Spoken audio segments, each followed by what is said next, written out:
बिस्मिल्लाहिर्रहमानिर्रहीम। अस्सलाम वालेकुम नाज़रीन। प्रोग्राम तिखियूं ॻाल्हियूं सां गॾु मां आहियां मेज़बान शौकत ज़रदारी।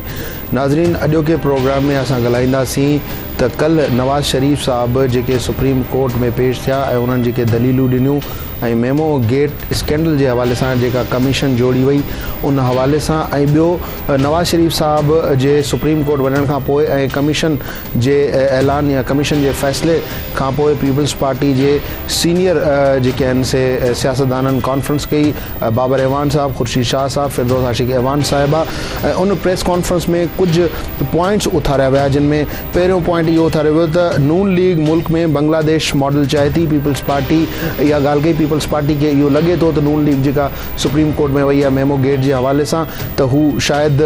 मुल्क में को बांग्लादेश मॉडल चाहे थी। उनखां अलावा पीपल्स पार्टी हिकिड़ो सवाल पिणु कयो नवाज़ लीग खां त छा त नवाज़ शरीफ़ साहब जेके आहिनि उहे आख़िर कंहिंजे एजेंडा ते कमु करे रहिया आहिनि। उनखां अलावा जेको टियों पॉइंट उथारियो वियो ऐं टियों जेको बयानु ॾिनो वियो इहो ॾिनो वियो त नवाज़ शरीफ़ इदारनि में टकराव कराइण जी साज़िश पियो करे। इहो बि इल्ज़ाम लॻायो पीपल्स पार्टी जे सियासतदान ने। उनखां अलावा नवाज़ शरीफ़ इहो ख़ौफ़ आहे त उहो इलेक्शन ज़रिए मुल्क में इक़्तिदार ते क़ाबिज़ नथो थी सघे या मुल्क में इक़्तिदार हासिल नथो करे सघे। इन करे पीपल्स पार्टी खे इहो लॻे थो त नवाज़ शरीफ़ जेके आहिनि उहे चोर दरवाज़े सां इक़्तिदार में अचणु चाहिनि था। इहे कुझु मुख्य पॉइंट्स आहिनि। इन्हनि सभिनी ॻाल्हियुनि ते गर्दिश कंदो असांजो अॼोको प्रोग्राम। इन हवाले सां ॻाल्हाइण जे लाइ असांखे स्टूडियो में जॉइन कयो आहे पीपल्स पार्टी जा सीनियर अॻवान आहिनि के तारुफ़ जा मोहताज न आहिनि, सईद ताज हैदर साहब। ऐं उनखां अलावा असां कोशिशि कंदासीं त नवाज़ लीग जे दोस्तनि सां फ़ोन ते राब्तो करे उन्हनि जो भी असां मौक़िफ़ वठूं पंहिंजे इन प्रोग्राम में। ताज साहब, आपको वेलकम कहूँगा। और वैसे तो सियासत में बयानबाजी और इस तरह की बातें चलती रहती हैं, लेकिन कल जो प्रेस कॉन्फ्रेंस हुई है उसमें हमें पीपल्स पार्टी के अरकान का टेम्परेचर बहुत हाई नज़र आया। क्या वजूहत हैं, क्या रीज़न्स हैं इसके? होगा शायद मतलब ये कि ज़ाहिर है कि अगर एक के बाद एक हमला हो रहा है और हर किस्म की बात कही जा रही है उन लोगों को कि जिन्होंने इस वतन में जमहूरियत के लिए जानें दी हैं, जिन्होंने तवील जेलें काटी हैं, जिन्होंने आगे बढ़ के मुकाबला किया है, सही, उनको अगर ऐसे लोग कहें कि जो फ़ौरन दस्तखत करके चले जाते हैं बाहर और हर चीज़ कही जाए हमें कि हम वतन दुश्मन हैं, हम गद्दार हैं, हम ये हैं, हम वो हैं, तो फिर कभी ज़रा सी अगर बात हो जाती है, कोशिश हमारी यही होती है कि टेम्परेचर कम रहे। और इतने दिन तक हमने किसी किस्म का जवाब नहीं दिया है, कोई सियासी इंतकाम नहीं लिया है, मफाहमत की पॉलिसी पे चले हैं और एक बड़ी अच्छी पॉलिसी समझ के कि इसके ज़रिए हमने बहुत चीज़ें हासिल की हैं। सही, हमने टेररिज्म के ख़िलाफ़ जो अपने मुल्क को साफ़ किया है और जो पूरे इलाके चले गए थे जी, वो नहीं मुमकिन थे अगर मफाहमत ना होती हमारे दरमियान। हमारा जो नेशनल फाइनेंस कमीशन का अवार्ड 17 साल से रुका हुआ था वो नहीं हो सकता था। हमारी 18वीं आईनी तरमीम हरचंद के वो इंतहाई नाकाफ़ी है, लेकिन उसके बावजूद जो सूबाई खुद मुख्तारी है और तमाम चीज़ें हैं उसके ऊपर हमने किया है, तो वो मफाहमती पॉलिसी के ज़रिए हम कर रहे हैं। और अब हम आगे बढ़ रहे हैं एक शफ़ाफ़ इंतखाब की जानिब। सही, और हमारी कोशिश यही है कि तमाम जमातें मिल के और ये तरीक़ेकार मुतय्यन करें कि जिससे एक काबिल एतबार इंतखाबी फ़हरिस्त बन सके, एक तरीक़ेकार वोटिंग का और वोटों की गिनती का ऐसा बन सके कि जिस पर सब एतबार करें। वैसे सर अगर देखा जाए तो कल जो प्रेस कॉन्फ्रेंस हुई उसमें ये भी कहा गया कि नून लीग जो है वो मुल्क में बांग्लादेश तर्ज का कोई मॉडल चाह रही है, शायद इस वजह से ये मेमो गेट को सुप्रीम कोर्ट में लेके जाया गया है नून लीग की तरफ से। ऐसा एहसास क्यों हो रहा है पीपल्स पार्टी को, हत्ता कि मुल्क में अदलिया आज़ाद है, बहुत बड़ी तहरीक के बाद अदलिया आज़ाद हुई है? जी हाँ, माफ़ कीजिए, अदलिया। और एक बात उसमें ये भी कही गई थी कि कमीशन में एक पुलिस अफसर को जिसकी वफादारी पिटिशनर के साथ थी और जो हमेशा हुकूमत के ख़िलाफ़ रहा था, पार्लियामेंट की दोनों हाउसों पे मुश्तमिल, तमाम पार्टियों पे मुश्तमिल एक कमेटी है जो कि इसका कर रही थी तहक़ीक़ात, लेकिन उसके बजाय एक पुलिस वाले को कि जिसकी वफादारियां सबको पता थी, और सुप्रीम कोर्ट अगर बना देता है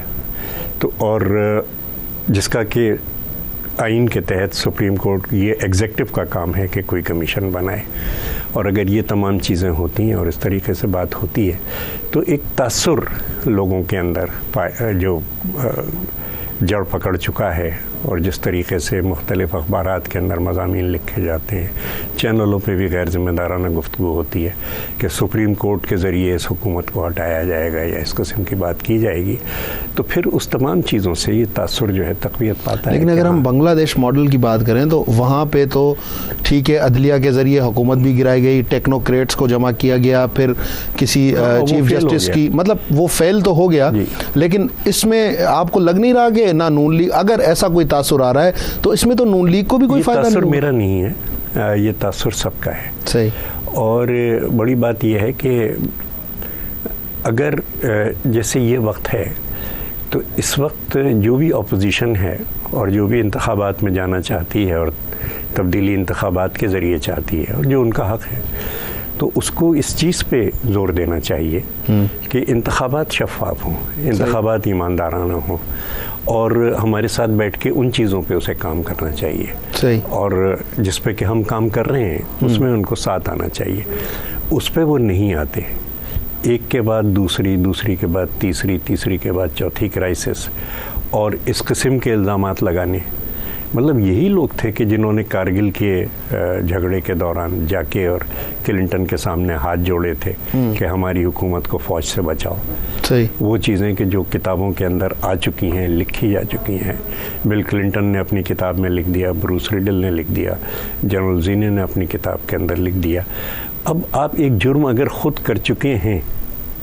تو دوسرے کو اس کے اندر ایک ٹریپ بنا کے اور ایک سازش کر کے کہنا کہ نہیں صاحب اس نے یہ جرم کیا ہے، میرے خیال سے they are not in the supreme court with clean hands. ٹھیک ہے، وہ ایک موقف دینا اور اس کو رسپانس کرنا یقیناً یہ آپ کا حق ہے، موقف نہیں ہے، آپ کی پارٹی کا حق ہے۔ نہیں، آپ نے جو ایگزامپل دیا وہ تو ایک ایگزامپل ہے، ماضی میں جو چیزیں موجود ہیں، بکس میں آئی ہیں، وہ بالکل موجود ہیں۔ کیا وہ ایسی ایویڈنس ہے، ایسی شہادت ہے کہ جس پہ آپ شک کر سکتے ہیں؟ بالکل، وہ ایک ایسی شہادت نہیں۔ اگر اس پہ شک نہیں ہے اور اس پہ شک ہے، میرا سوال یہ تو ہم مجرم ہو جاتے ہیں اور وہ پارسا رہتے ہیں۔ سر ہمیں تو کوئی حق ہی نہیں ہے، آپ بالکل اپنی بات کر سکتے ہیں، لیکن میرا سوال جو میں پوچھنا چاہ رہا تھا، آپ نے جو بات کی اسی کے پس منظر میں یہ سوال میں پٹ کرنا چاہ رہا تھا آپ کے سامنے کہ پیپلز پارٹی نے اپنے پورے دور حکومت میں کورٹس کو فیس کیا ہے، کیسز کو فیس کیا ہے۔ اس وقت جو این آر او کو دیکھ لیں، پہلے بھی آپ کرتے رہے، لیکن یہ اس بار آپ اپنی حکومت میں ہی ان کیسز کو فیس کرتے رہے۔ لیکن اگر یہ معاملہ سپریم کورٹ میں چلا ہی گیا ہے اور آپ کو لگتا ہے یا آپ کو پتا ہے جو بھی چیزیں ہوئی ہیں وہ سارے شواہد جھوٹے ہیں، تو ڈونٹ یو تھنک کہ اس پہ صبر اور تحمل سے کام لینا چاہیے، اور جو کمیشن ہوئی ہے مطلب اس کے ساتھ چلنا چاہیے، تعاون کرنا چاہیے، اور معاملہ تو جھوٹ ہی ہوگا نا، چاہے آپ اس کو کتنا بھی ڈنڈورا پیٹیں۔ یہ بات نہیں ہے۔ آپ کو پتہ ہے کہ اس عدلیہ کی بحالی کے لیے ہم نے کتنی قربانیاں دی ہیں۔ 12 مئی کو پاکستان پیپلز پارٹی کی پوری قیادت گولیوں کا سامنا کر رہی تھی یہاں پہ، جبکہ چیف جسٹس محترم تشریف لا رہے تھے، اور ہم اپنی عدلیہ کو دیکھنا چاہتے ہیں کہ ہاں اس کا ایک اعزاز ہو اور اس کا لوگ احترام کریں، اور لیکن وہ احترام میرے کہنے سے قائم نہیں ہوگا،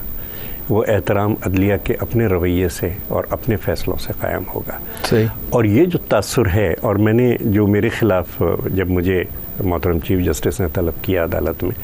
میں نے اپنی جو تحریری جواب میں ان سے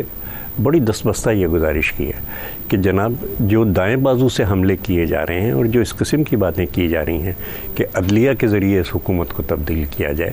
آپ ذرا ان کو بھی بلائیے اور ان کو تنبیہ کیجیے کہ جناب اس طریقے سے آپ عدلیہ کی غیر جانبداری کو سوالیہ نشان لگا رہے ہیں۔ اگر محترمہ آسمہ جہانگیر کہتی ہیں کہ ملک میں عدلیہ کی ڈکٹیٹرشپ قائم کرنے کی کوشش کی جا رہی ہے، تو یہ میں محترمہ آسمہ جہانگیر کے لیے کچھ نہیں کہوں گا، میرے ذہن میں یہ سوال اٹھتا ہے کہ اچھا کیا اس ملک کا قسمت یہ ہے کہ ایسی عدلیہ ہو جس کے بارے میں اس قسم کی بات کی جائے؟ صحیح۔ تو اب ہم بالکل یہ چاہتے ہیں کہ عدلیہ ایک نہ صرف آزاد ہو بلکہ غیر جانبدار ہو اور ہر ایک اس کا احترام کرے، اور اس لیے بالکل دستبستہ ان سے بار بار ہم یہ گزارش کر رہے ہیں، اور اس دفعہ بھی ہم یہ گزارش کر رہے ہیں کہ جناب اگر پارلیمنٹ کا ایک کمیٹی جو سینیٹر رضا ربانی جیسے شخص کے زیر صدارت ہے اور جس میں تمام، اگر پارلیمنٹ سوورن ہے اور یہ عوام کے منتخب نمائندے ہیں، اگر اس کی جگہ آپ ایک پولیس والے کو لگا دیتے اور جو وہ پولیس والا کہ جو متنازعہ ہے تو پھر انگلی تو آپ کی طرف اٹھے گی، اور ایسا نہیں ہونا چاہیے. ہم نہیں چاہتے کہ کوئی. لیکن تاج حیدر صاحب، آپ نے جس طرح کہا کہ پارلیمنٹ، یقیناً پارلیمنٹ کی بالادستی ہونی چاہیے، پارلیمنٹ نے بہت اچھے کام کیے ہیں، کچھ آپ نے ایکسپلین بھی کر دیے، لیکن کیونکہ نواز شریف صاحب کی پارٹی سے ابھی تک کوئی لائن پہ نہیں آ رہا ہے، تو میں ایک نیوٹرل سچویشن میں آپ سے یہ سوال. نہیں، نیوٹرلٹی درست نہیں ہے، آپ کو انصاف کی بات کرنی چاہیے. بالکل، میں ایک سوال آپ سے یہ پٹ کرنا چاہ رہا ہوں کہ اسی پارلیمنٹ میں کل میں سن رہا تھا کہیں پر اپنا سواتی صاحب کو، انہوں نے پھر یہ پوائنٹ ریز کیا کہ جی حج اسکینڈل کا فیصلہ تو پارلیمنٹ نے نہیں کیا، پھر مجبوراً کورٹ میں جانا پڑا. پی ایم ایل این کہتی ہے کہ جی پارلیمنٹ کوئی کام نہیں کرتی، ایک ربڑ اسٹیمپ پر. یہ الزامات ہیں پارلیمنٹ کے اوپر، یہ پارلیمنٹ کے اوپر الزامات لگائے جا رہے ہیں. تو ان الزامات کی مد میں پھر کیا رسپانس کریں گے آپ؟ کیونکہ وہ کہتے ہیں کہ کچھ ہوتا ہی نہیں ہے. پارلیمنٹ نے جو کچھ کیا، جس قسم کی قانون سازی کی، جس قسم کے آئین جو کہ تباہ و برباد ہو چکا تھا، اس کو اگر یہ واپس ٹریک پہ لائی ہے، اور اس پارلیمنٹ نے پارلیمنٹ کی خود مختاری کو، اور میں پارلیمنٹ سے زیادہ میں اور صدر بھی پارلیمنٹ کا حصہ ہیں، لیکن صدر نے جس طریقے سے اپنے اختیارات چھوڑے ہیں اور جس طریقے سے پارلیمنٹ کو دیے ہیں، یہ ایک بڑی روشن مثال ہے. آپ اگر کسی وجہ سے کہیں کوئی آپ کی توقع کے مطابق کام نہیں ہوا ہے تو اس پہ آپ کہہ دیں کہ نہیں، ہم اس پورے سسٹم کو ختم کرتے ہیں اور ہم ایک پولیس والے کو لا کے لگا دیتے ہیں. وہ پولیس والا جو متنازع ہے، آپ کو پتہ ہے کہ روایت یہ ہے، اور بڑی صحت مند روایت ہے، کہ کسی جج صاحبان کے بارے میں بھی اگر کہیں یہ شک ہوتا تھا کہ ان کا پٹیشنر سے کوئی تعلق ہے یا کوئی رابطہ ہے، تو جج صاحب خود پیچھے ہٹ جاتے تھے کہ نہیں صاحب یہ میرا رشتہ دار ہے یا میرا. تو وہ اس سے ایک پارلیمنٹ، اس کا عدلیہ کا وقار بڑھتا تھا. لیکن اب ایک متنازعہ پولیس والے کو اگر لگا دیا جاتا ہے اور اس کو پارلیمنٹ کی جو کمیٹی ہے اس سے اوپر رکھا جاتا ہے، اور اس کے بعد ہمارے کچھ دوست جو کہ پارلیمنٹ کے ممبر ہیں وہ اس قسم کی بات کہتے ہیں، میرے خیال سے یہ جو پارلیمنٹ کی سوورنٹی ہے اور جو ملک میں جمہوریت ہے، یہ اس کے اوپر. تاج صاحب، کل ایک بہت ہی سخت قسم کے ریمارکس آئے آپ کی پریس کانفرنس میں. یہ کہا گیا کہ نواز شریف صاحب کو شاید پروٹوکول دیا گیا، یا جیسے آپ کو جو لگا طارق خوسا صاحب کی اپائنٹمنٹ کے حوالے سے کہ شاید سپریم کورٹ کے حوالے سے کچھ سوالات اٹھ رہے ہیں، لیکن آج رجسٹرار نے ان سارے جو باتیں ہوئیں ان کو رد کر دیا اور کہا کہ جی ایسی کوئی بات نہیں ہوئی. تو کیا سمجھتے ہیں آپ نے یہ جو الزامات لگائے آپ کی پارٹی نے، وہ کس بنیاد پر لگائے؟ کس قسم کا پروٹوکول دیا گیا؟ کچھ آپ نے انفارمیشن شیئر کی ہے اپنی پارٹی کے ساتھ؟ نہیں، وہ آ کے وہاں سیاسی تقریر کر رہے تھے اور یہ رجسٹرار تو کہہ رہے ہیں، لیکن ایک جج نے پوائنٹ آؤٹ کیا کہ میاں صاحب خدا کے لیے اس پہ بات کیجئے اور اس پہ نہ کیجئے، اور یہ یہاں پہ یہ سیاسی فورم نہیں ہے. یعنی ظاہر ہے کہ ایک جج جو تھے انہیں کم از کم یہ خیال تھا کہ یہ پارٹی جو سپریم کورٹ کا وقار ہے اس کے منافی یہ بات ہے کہ یہاں آ کے سیاسی تقریریں کی جائیں اور جو ان کا احترام ہے ملوث خاطر نہ رکھا جائے. اور انہوں نے روکا، لیکن اس کے باوجود بھی وہ تمام کا تمام سلسلہ جو تھا وہ جاری رہا، اور اس کی طرف نشاندہی ہم. ٹھیک ہے تاج صاحب، آپ سے بات چیت جاری رکھیں گے. فی الحال ٹائم ہے بریک کا، بریک لے لیتے ہیں. ناظرین، تاج حیدر صاحب اساں اسٹوڈیو میں موجود ہیں. اساں کوشش ہے تو پی ایم ایل این جو موقف بھی اساں پانچے پروگرام میں شامل کیوں، وقفے کا پو واپس اینداسیں، پو تاج حیدر صاحب کا کچھ تکھا سوال اساں کنداسیں، یقیناً تاج حیدر صاحب انہیں جواب ڈیندا. Stay tuned and keep watching آور شو.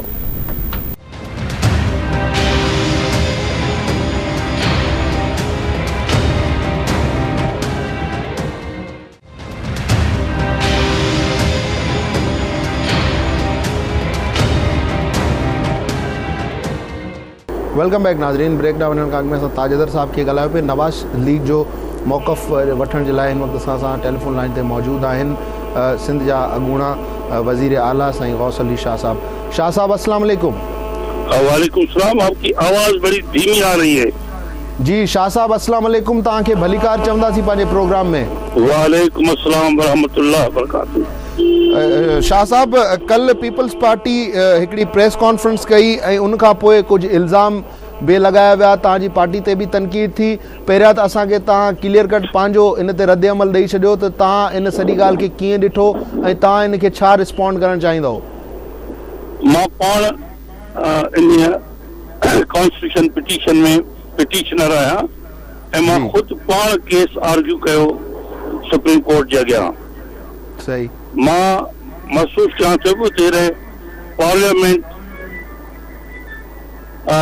जी मामले खे तय न करे सघे या पार्लियामेंट मां उन वटि कई मामला पिया आहिनि कंहिं हिकिड़े मामले में बि उहो फ़ैसिलो न करे सघे ऐं पेंडिंग करे त ॿियो नेक्स्ट जेको कोर्स आहे उहो अदालत उज़्मा आहे ऐं हुन में कोई ऐब कोन्हे को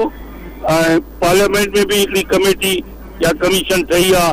उहा बि प्रोव कंदी ऐं कोर्ट बि कंदी सेमल्टेनियस डिसीजन्स आहिनि जेका एविडेंस जेका पार्लियामेंट में ईंदी पार्लियामेंट बि कोर्ट खे ॾेई सघे थी पार्लियामेंट कोर्ट खां बि एविडेंस वठी सघे थी पई त इन करे इहो को एॾो टका कोन्हे को छाकाणि त हिकिड़ी एॾी इम्पोर्टेंट इशू आहे जेको मेमो आहे हुन में कहिड़ियूं ॻाल्हियूं लिखिया आहिनि उन ते खामखा कंहिंजे मथां तहमत न अचे उनजो अहिड़े नमूने सुहिणे नमूने उनजी जांच थिए ऐं पतो पए त एक्चुअली केरु ज़िम्मेदार आहे कंहिं बि माण्हूअ खे बिना कंहिं एविडेंस जे बिना कंहिं साबितीअ जे ज़िम्मेदार करणु मुनासिब न आहे तंहिं करे इहो बहितरीन कोर्स आहे त पार्लियामेंट जी कमीशन बि इनखे एग्ज़ामिन करे ऐं सुप्रीम कोर्ट बि मुक़ररु कई आहे कमीशन उहा बि इन खे ॾिसे त हक़ाइक़ जो पतो पए सच जो पतो पए पर साईं कल ख़ासि तौर ते जेकॾहिं असां ॾिसूं त सुप्रीम कोर्ट में इहो बि चयो वियो तव्हांजी पार्टी तरफ़ां छाकाणि तव्हां पिटिशनर आहियो तव्हां इन ॻाल्हि खे वधीक इलेबोरेट बि कंदो त हुसैन हक़ानी जो नालो ECL में शामिल कयो वञे न हुसैन हक़ानी खे घुरायो वियो न वफ़ाक़ी सरकार मां कंहिंखे घुरायो वियो ऐं हुसैन हक़ानी जो नालो ECL में शामिल करायो वियो आख़िर इहो छो थियो छा तव्हां इहा ॻाल्हि तव्हांजी पार्टी इहा ॻाल्हि मञे चुकी आहे त हुसैन हक़ानी वाक़ई कल्प्रिट आहे ऐं इहो मेमो सचो आहे बज़ाहिर जेको तासुर मिले थो उन मां इहो थो लॻे तव्हां इंतिज़ार कंदो पूरी कई न हाणे मुंहिंजी ॿुधो पहिरियों त कंहिं बि माण्हू हुसैन हक़ानी या को बि ॿियो कंहिंजे लाइ बि असां न पिटीशन में चयो आहे न सुप्रीम कोर्ट में चयो आहे त हिन मामले जो ज़िम्मेदार आहे या मुल्ज़िम आहे या हिन ते ज़िम्मेदारी रखो तव्हां जेकॾहिं प्रेयर करणु ॾिसंदो मां सुभाणे कराची में आहियां तव्हां अचो त मां तव्हांखे पंहिंजे पिटीशन जी कापी ॾियां त हुन प्रेयर क्लास में इहा ई रिक्वेस्ट आहे त हिन खे प्रूव कयो वञे हे तमामु वॾो इम्पोर्टेंट इशू आहे ऐं उन खे प्रूव करण खां बाद रिस्पॉन्सिबिलिटी फिक्सअप कई वञे ऐं जेकॾहिं को माण्हू उन लाइ ज़िम्मेदार आहे त मौत जो मुरविच कानून आहे मुल्क जो उन मुताबिक़ उनखे डील कयो वञे ऐं जेतिरे क़दुरु हुसैन हक़ानी जे ॿाहिरि वञण जो सवाल आहे त उहो त हाई कोर्ट लाहौर जी बि ऑर्डर करे चुकी आहे ॿ ॻाल्हियूं ऐं नंबर टियों जेको तव्हां इहा ॻाल्हि कई पिटीशन में न लॻाई वई आहे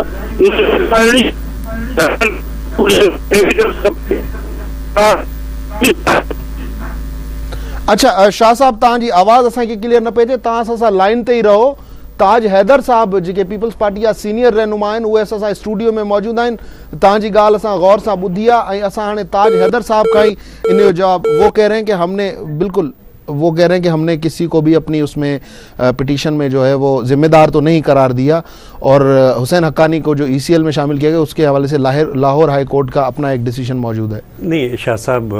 बहुत बड़े वकील हैं और जज भी रहे हैं और जाहिर है कि तमाम कानूनी पहलुओं से वाकिफ़ हैं और ये बिल्कुल मुमकिन है और अगर वो कह रहे हैं कि उन्होंने नहीं किया है तो फिर उन्होंने नहीं किया है सही लेकिन फिर ये इतने दिन से मीडिया पे क्यों शोर मचाया जा रहा था सही और क्या ये मुनासिब है कि मीडिया पे इस तरीके से ट्रायल की जाए और एक आदमी को बदनाम किया जाए सही और उस आदमी को कि जो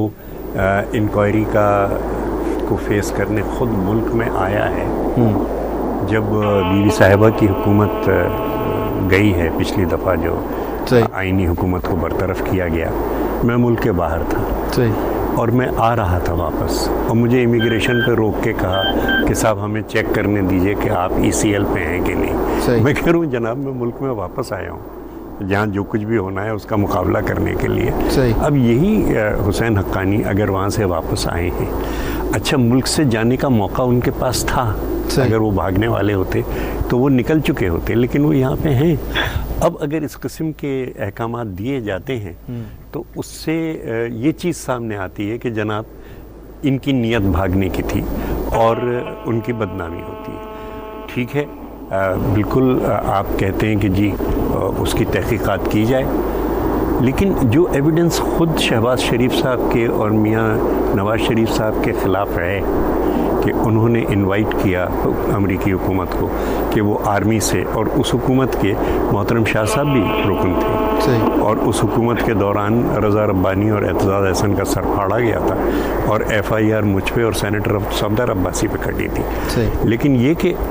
جس وقت وہ ایویڈنس موجود ہے چھپی ہوئی, یہ بل کلنٹن کی کتاب کے اندر, یہ بروس رائڈر کی کتاب کے اندر, زینی کے اندر وہ ایویڈنس ساری کی ساری چھپی ہوئی ہے, تو کیوں نہ اگر آپ کی نیت صحیح ہے اور if you are not coming to the Supreme Court with soiled hands, then why not ask کہ جی اس کو بھی انویسٹیگیٹ کیا جائے اور اس ایویڈنس کو بھی دیکھا. پوچھ لیتے ہیں شاہ صاحب سے. شاہ صاحب, تاج حیدر صاحب جو یہ چون ہے تو بل کلنٹن پانچی کتاب میں یہ گال واضح لکھی ہے تو تمہاں جی لیڈرشپ بھی کے وقت میں بل کلنٹن کا مدد گھری ہی کے فوجی کو کے روکن جے لائے, تا ان کے کی رسپونڈ کندو. ہو چون تھا تو ان قسم جا غیر معیاری ثبوت انہن کتابن جے اندر, بروس ریڈل جی کتاب آ, بل کلنٹن جی کتاب آ, ان میں موجود آئین. تو پوئے انہن ثبوتن تے بیو کیر بھی سپریم کورٹ ونی سکے تو پوئے تو سر ہی واقعی منا سیاسی پارٹیوں ایک برو بیہر ان پرانے ٹریک تے اچھی وینیوں.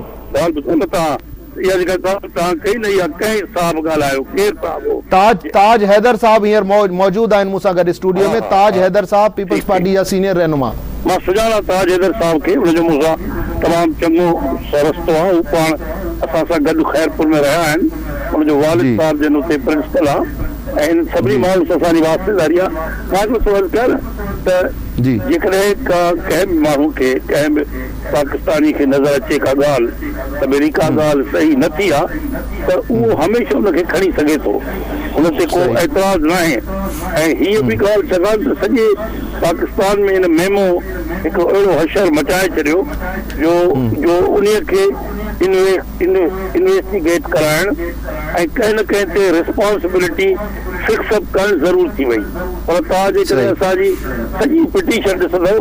त कंहिं बि हिकु माण्हू जे लाइ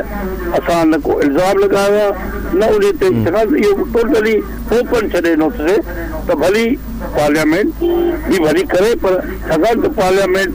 मामलनि में देर थी करे नथी करे डिले थी करे छॾे त उन करे ॿियो जेको ऑल्टरनेट आहे उन में वञण सां को ऐब कोन्हे को. There is nothing wrong with it. ٹھیک. اچھا شاہ صاحب, تھورو ان سوال کے میں ایکسٹینڈ کندوس تو ہی میمو جی گال کھولی منصور اعجاز جیکو کترو کریڈیبل مانو ہے وہ تاں کے خبر آ, پورے پاکستان کے خبر آ. ہی جے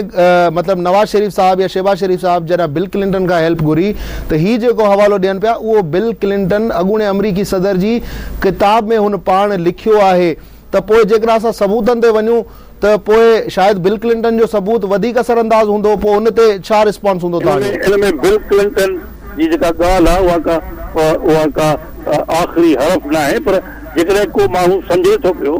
تو یہ گال بھی ٹھیک نہیں تو he can again take it up کا منع نہ ہے کہ یہ نہ ہے ہیکڑی گال جکا ہانے انویسٹیگیٹ تھے تھی وہ تھے تھی تو پی کے جکڑے گال کو ماحول فیل کرے تو پیو تو دیر از نو ہارم. صحیح. اچھا شاہ صاحب, سوال تمام گھنا ان تاں جے لائے. ہکڑو بیو سوال تاں جو تھوڑو اساں ودیک ٹائم وٹھناسیں اساں لائن تے رہو. ہکڑو بیو سوال تھوڑی دیر اگ میں تاں چیو تو پارلیمنٹ بھی انویسٹیگیٹ کرے پئی, سپریم کورٹ بھی انویسٹیگیٹ کرے پئی. جے کنا خدا نہ کرے بنی انویسٹیگیشنز میں کو ڈفرنس آیو تو پوئے تہاں جی پارٹی سپریم کورٹ جے فیصلے کے مندی یا پارلیمنٹ جی جکا انویسٹیگیشن ہلے پئی انہیں کے جکو سو قبول کندی. یہ قبل از وقت ہے, یہ ہن وقت ہے جو کو جواب مانو ڈئی نہ تو سکے پہریوں تو یہ گال چھو پرزیوم کرے تو یہ تھیندو جے یہ چھو تو پو انہوں تے گالا دو وہ ان کرے سر جو پارلیمنٹ تے اعتبار رہو کونے نا.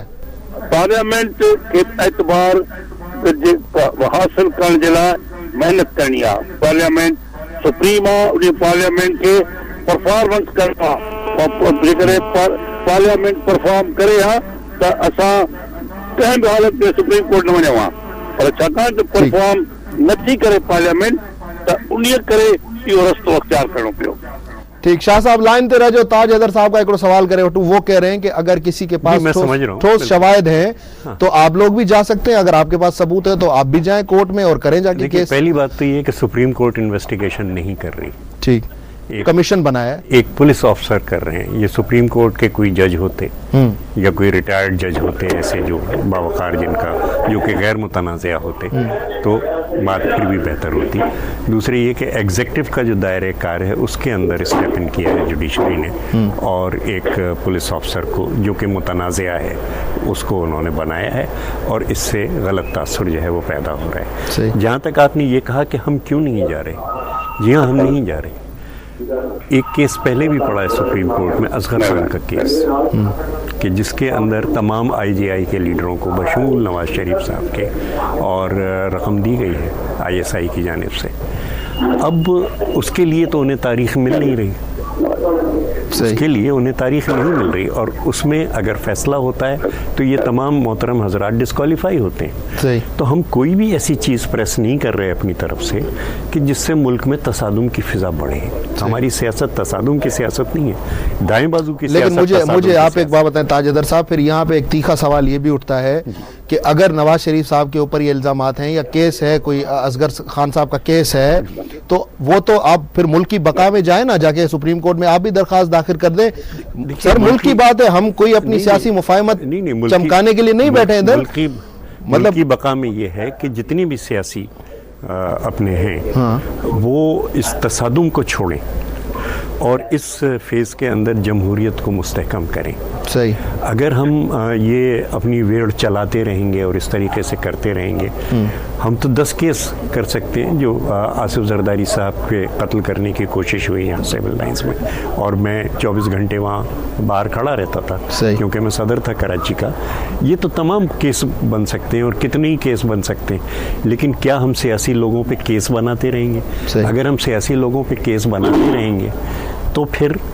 ये जमहूरियत की गाड़ी आगे नहीं चलती। सही, हमने तस्लीम कर लिया एक दफ़ा चार्टर के अंदर के साथ, जी हाँ गलतियाँ हुई थी और ये कि आइंदा नहीं होंगी, लेकिन आइंदा भी अगर गलतियाँ हो रही हैं, अगर सियासी जमातों को तोड़ा जा रहा है जैसे पाकिस्तान मुस्लिम लीग काफ को तोड़ा गया है, या ये कि गद्दार कहने का प्रोपेगेंडा हो रहा है और ये तमाम चीज़ें, या अगर ऐसी ज़बान जैसे कि प्रेसिडेंट साहब के लिए इस्तेमाल की गई और एक ऐसे शख्स के बारे में कि जो जिसका तासुर ये था कि इंतहाई बाइखलाक शख्स है और ज़बान पे उसको बड़ा कंट्रोल है, अगर इस किस्म की ज़बान इस्तेमाल करता है और दूसरे भी इस किस्म की बातें करते हैं, तो ये कि इससे तो फिज़ा ख़राब होती है। सही, अब हम सारे के सारे we are on the receiving end and we are receiving it, लेकिन हम अपनी तरफ से कोई ऐसी चीज़ नहीं करना चाहते कि जिससे ये तसादुम बढ़े, और अगर हम करेंगे तो शायद उस केस का भी वही हाल हो कि जो असगर खान के केस का हाल हुआ। ताज साहब ये मुझे बता दें, अगर आप नहीं चाह रहे तो फिर ये क्या है कि नून लीग बांग्लादेश मॉडल चाह रही है, नवाज शरीफ किसके एजेंडा पे काम कर रहे हैं, इदारों में टकराव करवाना चाह रहे हैं नवाज शरीफ, चोर दरवाजे से आना चाह रहे हैं, ये वजाहत तो की जा सकती है। ऐसे बयानात देखें ना, फिर तो तसादुम बढ़ेगा ना। आप अगर एक इल्जामात हम पे लगाते हैं तो हम वजाहत कर सकते हैं। सही, और वजाहत में हम ये भी कह सकते हैं कि ज़रा अपने हाथों को तो देखिए। सही, कि have you come here with clean hands, if U have not come here with clean hands, तो ज़रा सा ख्याल कीजिए। ठीक, और इसको मामले को ज़रा सा रोकिए। ताज साहब कंटिन्यू करेंगे, ब्रेक का टाइम है, ब्रेक ले लेते हैं। शायद शाह साहब की भी लाइन हमसे ड्रॉप होगी, दोबारा कनेक्ट करेंगे। नाज़रीन प्रोग्राम में टाइम तो एक शॉर्ट ब्रेक जो गौस अली शाह साहब टेलीफोन ते ऐं ताज हैदर साहब स्टूडियो में मौजूद आहिनि। अहम गुफ्तगू थी रही है, उम्मीद है तो आखिर ताईं इहा अहम गुफ्तगू के न के हल ताईं पहुंचंदी। Stay tuned and keep watching our show.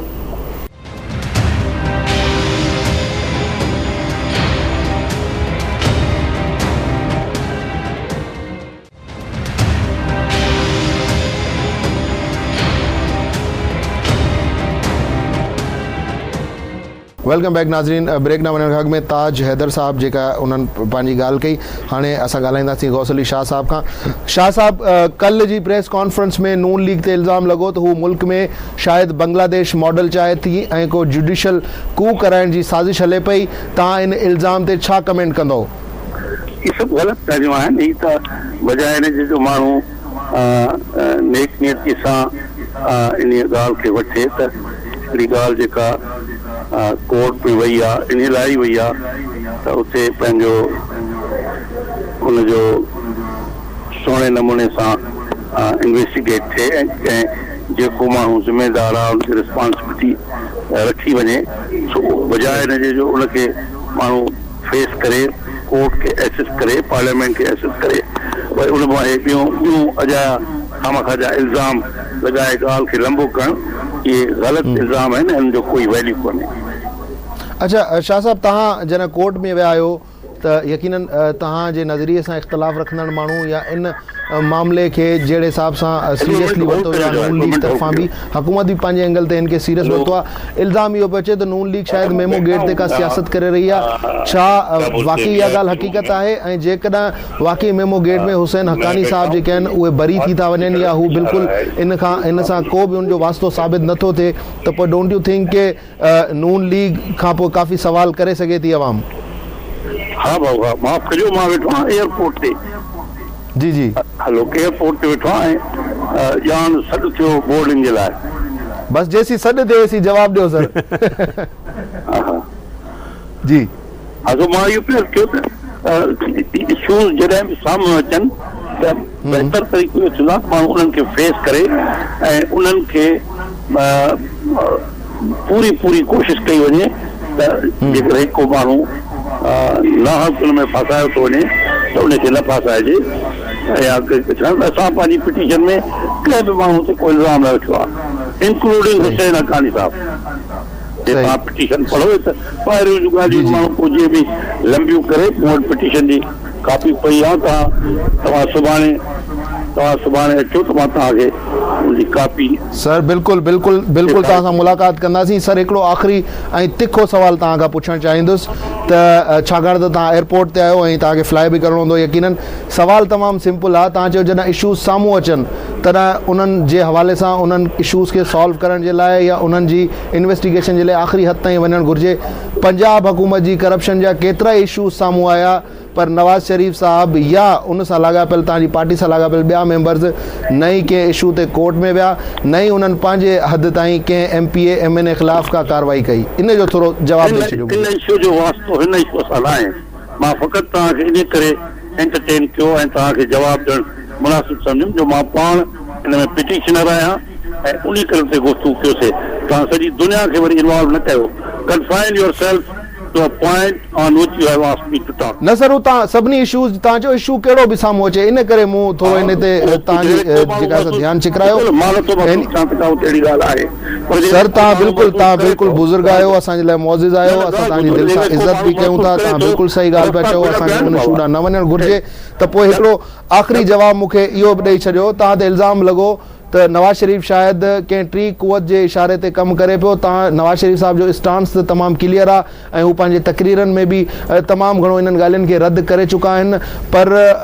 तव्हांखे छा थो लॻे, छा इहे इल्ज़ाम सही आहिनि या पीपल्स पार्टी बि का सियासी स्कोर गेम करे रही आहे? मुशर्रफ जहिड़े माण्हू मुंहिंजे मथां इल्ज़ाम लॻायो त I went to airport to arrest Pervez Musharraf to take him into custody to put him under wrongful confinement and kill him. हाणे मूंखे ॿुधायो तो इल्ज़ाम बीठो अने मां परवेज़ मुशर्रफ खे किल पे कयो, उनखे कुटुम पे, मारियुमि पे, इहे इल्ज़ाम लॻंदा आहिनि। हिकिड़ो मिनट होल्ड करियो। हलो साईं होल्ड ते आहिनि जी। ताज हैदर साहब वो कह रहे हैं कि इशू जब भी सामने आए, लेकिन उन्होंने फिर वो बुरा मान गए हमारे सवाल में। नहीं, ये कभी मकसद नहीं था जी, लेकिन बात यही है कि क्या इस वक्त ये बेहतर नहीं होगा कि बजाय इसके कि पॉलिटिकल टेम्परेचर को बढ़ाया जाए, हम और दूसरी बड़ी जमात मिलके इलेक्शन को शफाफ बनाने के लिए काम करें। शाह साहब आगे। शाह साहब आख़िरी ॻाल्हि ताज हैदर साहब चवनि था त हीउ वक़्तु न आहे त असां सियासी गर्मा गर्मी खे वधायूं, बल्कि असां मुल्क जे मुस्तक़बिल जे लाइ सोचूं, गॾिजी हलूं। मफ़ाहिम जी ॻाल्हि अञा ताईं पीपल्स पार्टी करे पई जी। तो मां बि तव्हांखे इल्ज़ाम त इन हद ताईं माण्हू हणंदा आहिनि त किल करण जे लेवल ताईं बि सही। सर लास्ट कमेंट, ताज हैदर साहब चवनि था त असां शफ़ाफ़ इलेक्शन्स तरफ़ वञूं पिया, ओसी ताईं वञणु घुरिजे, जमहूरी निज़ाम खे हलणु ॾिनो वञे ऐं तसादुम खे छॾे, झेड़े खे छॾे, प्यार ऐं मोहबत खे जेको आहे सो वञणु घुरिजे। इन ते तव्हां छा कमेंट कंदो? ताज हैदर तमामु भलो माण्हू आहे ऐं पंहिंजो उहो इहा ॻाल्हि जेका करे थो उहा सुठी थो करे, सुठी ॻाल्हि आहे जी। ठीकु आहे गौस अली शाह साहब तव्हांजी वॾी महिरबानी तव्हां असांखे टाइम ॾिनो असां सां गॾु टेलीफोन लाइन ते हुयो जी सर शाह साहब को तो फ्लाई करना था वो एक दो बार कह भी चुके थे उन्होंने आखिर में सिर्फ आपकी तारीफ की कि ताज हैदर साहब बहुत अच्छे इंसान हैं मेहरबानी है लेकिन अब आप मुझे बताएं कि वो जो बातें कर रहे थे कि ये हमारे खिलाफ इल्ज़ामात लगते रहते हैं और हमें इनकी परवाह नहीं और हम सिर्फ एक शफाफ और ट्रांसपेरेंट इन्वेस्टिगेशन चाहते हैं ना हमने किसी पे इल्ज़ाम लगाया ना हमने किसी का नाम दिया देखिए ओहदे बता दिए कि इनसे पूछ ले देखिए वो अंग्रेजी में पेटिशन में जो भी है वो तो लोग नहीं देख रहे सही लेकिन जो अखबारात के अंदर कहा जा रहा है जो चैनल्स पे कहा जा रहा है फिज़ा उसकी वजह से ख़राब हो रही है ज़ाहिर है कि इतने बड़े कानूनदां हैं तो वो पेटिशन के अंदर एक एक लफ्ज़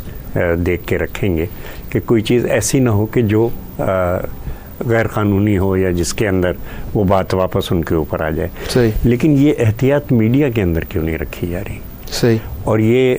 जो है क्यों आखिर एक मीडिया ट्रायल इतनी बड़ी की गई है और ये बात पहले से क्यों नहीं की गई कि नहीं किसी पे इल्ज़ाम नहीं है और इसको देख लिया जाए और उस आदमी को भी देख लिया जाए कि जो इनका मेन गवाह है कि उसकी क्या क्रेडिबिलिटी है पाकिस्तान के मुताल्लिक़ उसके क्या रवैये हैं किस तरीके से है लेकिन उसको बढ़ाया जा रहा है अब जबकि देख रहे हैं कि नहीं दूसरी तरफ से जवाब आ रहा है तो अब कहते हैं नहीं जनाब हमने तो कुछ नहीं किया सही ठीक है अगर कुछ नहीं किया तो बड़ी अच्छी बात है लेकिन अब कुछ किया जाए लेकिन ये किया ये जाए कि हम और ये मिलके एक सही वोटर्स लिस्ट और शफाफ तरीक़े इंतखाब की तरफ बढ़ें लेकिन सर मेरा सवाल ये है कि एक तासुर इस वजह से भी उभरा हुसैन हक्कानी साहब के हवाले से कुछ शुकूक व शुबात इस वजह से भी उभरे कि उनसे इस्तीफ़ा लिया गया कि जी वो मीडिया फिर हुसैन हक्कानी साहब ने कहा क्योंकि मेरा मीडिया ट्रायल चल रहा था इस तरह तो सदर जरदारी साहब का 3 साल से मीडिया ट्रायल चल रहा है मुख्तलिफ चैनल्स ने पता नहीं डेट्स दी मुख्तलिफ हल्कों ने तो फिर तो आपकी ये बात जस्टिफाई नहीं होती हक्कानी साहब की ये बात जस्टिफाई तो नहीं होती ना क्योंकि मेरा मीडिया ट्रायल चल रहा था इस वजह से मैंने इस्तीफा दे दिया मैं काम नहीं कर सकता था मतलब देखिए यही वो लोग चाहते हैं सही वो लोग चाहते यही हैं कि सदर मुमलिकत बीच में से हट जाएं सही वो इसलिए कि ऐवान सदर के अंदर बैठ के एस्टेब्लिशमेंट अब साजिशें नहीं कर सकता एक मुंतखब अवामी सदर एक जियाला सदर वहाँ पे बैठा हुआ है और ये चीज़ उन्हें खटक रही है हरचंद के जैसा कि यूसुफ रज़ा गिलानी साहब ने कहा कि जी चीफ एग्जेक्टिव मैं हूँ और अगर कोई बात हुई है तो उसका मैं ज़िम्मेदार हूँ और मैं जवाबदार हूँ उसका लेकिन हमला जरदारी साहब पे किया जाता है और वो इसलिए किया जाता है कि ऐवान सदर जहाँ से इलेक्शन की रिगिंग होती थी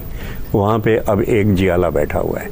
और वो उनको मंजूर नहीं है और इसीलिए ये कहा जा रहा है कि साहब क्योंकि मीडिया ट्रायल हो रही है और बदनामी हो रही है इसलिए वो रिज़ाइन कर दें तो आप अगर आइन को बिठाना चाहते हैं ये मैं इसको थोड़ा ज़रा क्लियर कर दूँ बड़ी इंटरेस्टिंग बात की आपने लेकिन एक सफ़ीर अलग है और वो सेक्रेटरी से भी नीचे है और एक सदर मुमलिकत मुंतखब सदर मुमलिकत उसकी हैसियत वो दूसरी अलग है और ख़ास तौर से इस वक्त सदर जरदारी का ऐवान सदर में होना मुल्क के इस्तेहकाम और मुल्क में जमहूरियत के इस्तेहकाम के लिए इंतहाई आखिरी सवाल ताज साहब आपसे करना चाहूँगा कि कल बाबर ऐवान साहब ने तो कहा कि जी हम इस कमीशन के हवाले से जो फैसला हुआ इसको चैलेंज करेंगे तो क्या लाएअमल होगा आपका फिर सुप्रीम कोर्ट में आप जाएंगे और यही बाबर ऐवान साहब जब NRO नज़रसानी केस हो रहा था तो उसमें तो गए ही नहीं जो दस्तावेज जमा कराए उनको पढ़ने तक के नहीं गए तो अब क्या कोई नया वकील आएगा वफाक की तरफ से देखिए मतलब क्या फ़ैसला होता है ये क़यादत का काम है किस तरीके से इसको वो करते हैं मशवरे चल रहे हैं और इस वक्त किसी भी कोई भी टकराव वाकई कोई भी टकराव हो चुका है कोई या भी चीज़ कहना जो है वो क़ब्ल वक्त है लेकिन एक मुतनाज़िया पुलिस अफसर के सामने जाना मेरे ख्याल से ये वक़ार की बात नहीं है ठीक बहुत शुक्रिया ताज हैदर साहब आप आए हमारे प्रोग्राम में नाज़रीन ताज हैदर साहब ऐं गौस अली शाह साहब जो ॻाल्हियूं तव्हां ॿुधियूं फ़ैसिलो करणु तव्हांजो कमु आहे केरु सही आहे केरु ग़लति आहे इहो त अॻिते हली वक़्तु ॿुधाईंदो पर फ़िलहाल जेके डेवलपमेंट्स थियूं कल सुप्रीम कोर्ट में उनखां अलावा इस्लामाबाद में हंगामी इजलास बि थियो ऐवान सदर में वज़ीरनि खे तलब कयो वियो उनखां पोइ प्रेस कॉन्फ्रेंस आई जेकॾहिं इहे ॻाल्हियूं या इहे इल्ज़ाम सिर्फ़ु सियासी बुनियादनि ते आहिनि चलो पोइ त सियासत में दोस्ती बि हली वेंदी आहे खिल भोग बि हली वेंदो आहे किथे किथे को हल्को फुल्को जहिड़ो बि हली वेंदो आहे पर जेकॾहिं पीपल्स पार्टी पारां नवाज़ लीग जे हवाले सां उथारियल सवाल वाक़ई संजीदा आहिनि त पोइ क़ौम खे बि सोचणो पवंदो त केरु कंहिंजे पासे आहे ऐं ईंदड़ वक़्तु केतिरो ख़तरनाक थी सघे थो तिखियूं ॻाल्हियूं में एतिरो ई शौक़त ज़रदारी खे ॾींदा इजाज़त अला भाई।